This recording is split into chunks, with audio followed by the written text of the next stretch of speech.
Bonjour, je suis Evelyne Marquis-Pelletier, psychologue à l'école ici.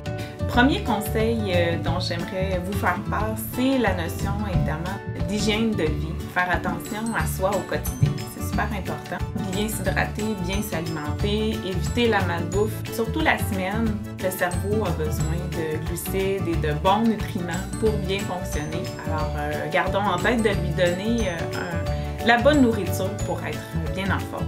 Autre aspect important aussi à considérer, dormir suffisamment parce qu'on sait que le manque de sommeil, ça affecte évidemment le niveau de concentration, le niveau d'attention aussi qui peut diminuer. Ça nuit aussi à la mémoire et aux apprentissages que de manquer de sommeil. Et on sait aussi que ça peut faire augmenter le niveau d'anxiété, ça affecte aussi l'humeur de manquer de sommeil, donc gardons ça en tête. Autre aspect aussi super important, faire de l'exercice physique, être actif, continuer à faire du sport si vous en faites déjà, en faire encore plus si ça fait moins partie de vos habitudes.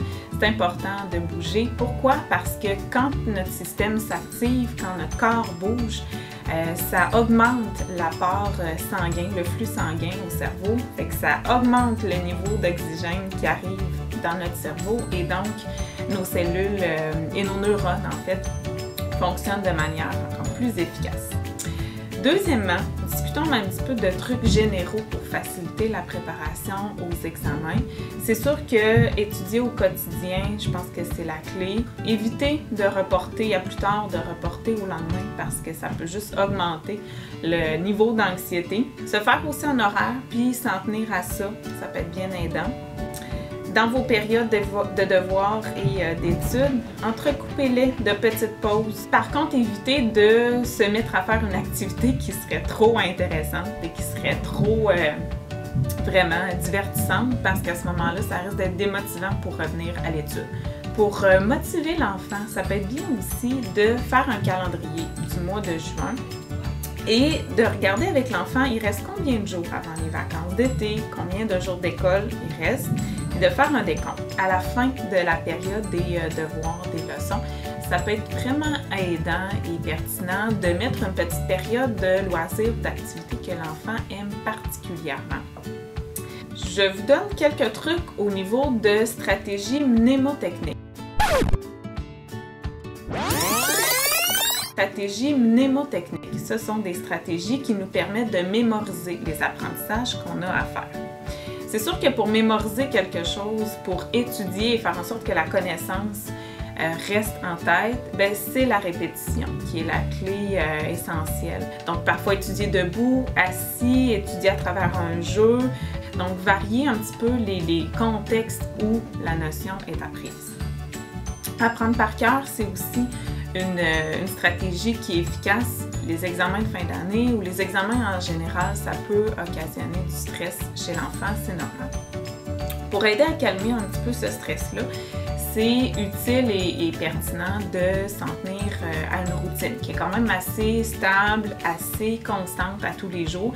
Même si le beau temps commence à arriver à l'extérieur, on privilégie quand même une routine qui demeure constante parce que ça rassure l'enfant, parce que ça lui permet de garder en tête une routine d'école, puis le fait qu'on n'est pas encore dans les vacances d'été, même si le beau temps est là.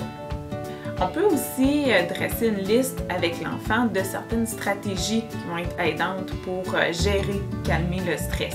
Donc, on regarde avec l'enfant lesquelles sont les plus intéressantes pour lui. Est-ce que c'est d'écouter un petit peu de musique? Est-ce que c'est de dessiner, faire du bricolage? Est-ce que c'est de faire du sport comme aller courir un tour de rue puis revenir? Donc, ça peut être plein de stratégies différentes. Les meilleures, ça va être celle qui va venir de l'enfant lui-même avec ses trucs qu'il va préférer.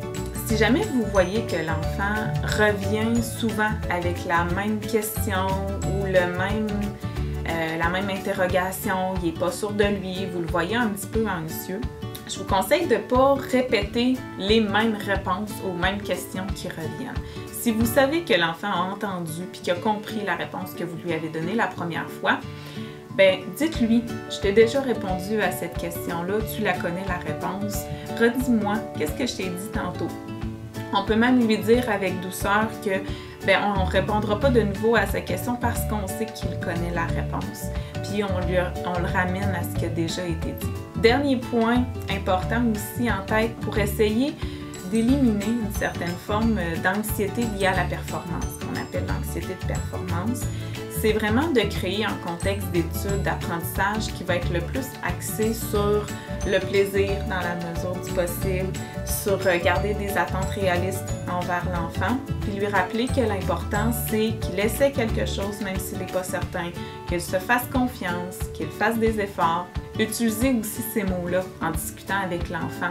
Éviter en contrepartie de parler beaucoup des examens, des notes, du bulletin.